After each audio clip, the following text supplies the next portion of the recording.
We start in West Asia, where, according to reports, Israeli leaders have dismissed a statement from Hamas declaring its willingness to free all hostages in exchange for ending the war in Gaza.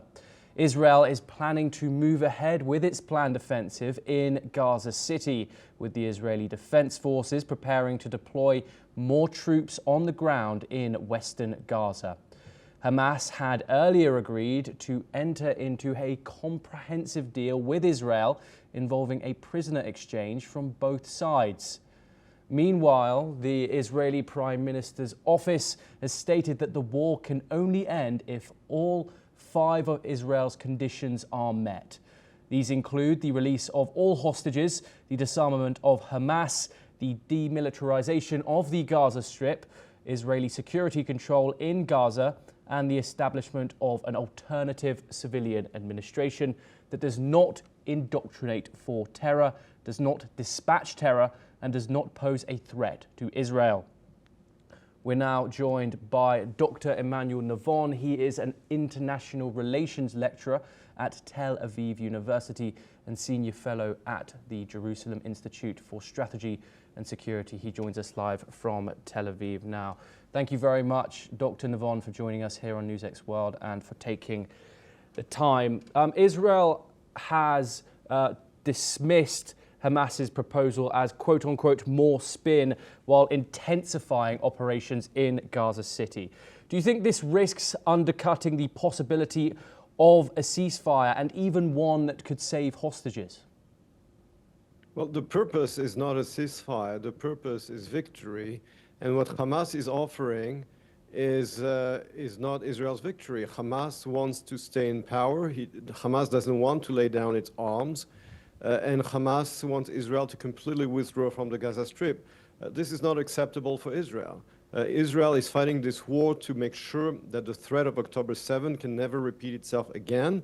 And that means that Hamas has to immediately release all our hostages, lay down its arms, the leadership has to leave the Gaza Strip, and Israel has to be in military control of that territory in the months and the years to come. What Hamas is offering, as I said, is not Israel's victory, and Israel will not end the war before total victory.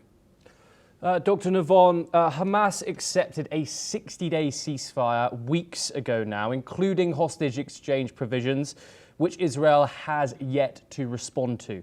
Could rejecting that deal be seen as rejecting diplomacy, and how do you think that is going to fees for long-term in this war? Regarding the long term, obviously we will have to plan the future of the Gaza Strip together with our partners. But before the long term is the short and mid term. And that is, as I said, the fact that Hamas is still in control of parts of the Gaza Strip, that it still prevents the distribution of humanitarian aid provided by Israel, that it terrorizes the civilian population, that it threatens civilians not to move from combat areas. And therefore, in the short term, before diplomacy, we need, as I said before, military victory. Diplomacy, the purpose of diplomacy is to ensure stability and peace among actors in a region. But before you have that, you need victory. This is exactly what happened after World War II. First, you had total victory, and then you had diplomacy and peace. Yes, and finally, Dr. Navon, we all see the images coming out of Gaza with the international community, many of Israel's traditional allies horrified by this situation on the ground, including President Donald Trump, who's released statements about that. With tens of thousands of children displaced and widespread destruction in Gaza, how does Israel justify the human cost of, quote, flattening a city, which the defense minister has claimed that he's going to do unless these conditions are met, when non-military alternatives have been offered in regard to this 60-day ceasefire deal? You know, we are marking the 80th anniversary of the end of World War II. I invite you to look at the pictures of German and Japanese cities in 1945. How do we justify it? We have been attacked by a jihadist and genocidal movement that intends to destroy the state of Israel in coordination with Iran. That's how we justify it. We are defending ourselves. And yes, war is cruel. It entails destruction. We did not choose that war. It was imposed on us. This war has to be won. Obviously, the pictures are horrible, but the ultimate responsibility for this tragedy is Hamas. It is Hamas that started this war with Iran. It is Hamas that committed these atrocities on October 7, and now Israel has to defend itself.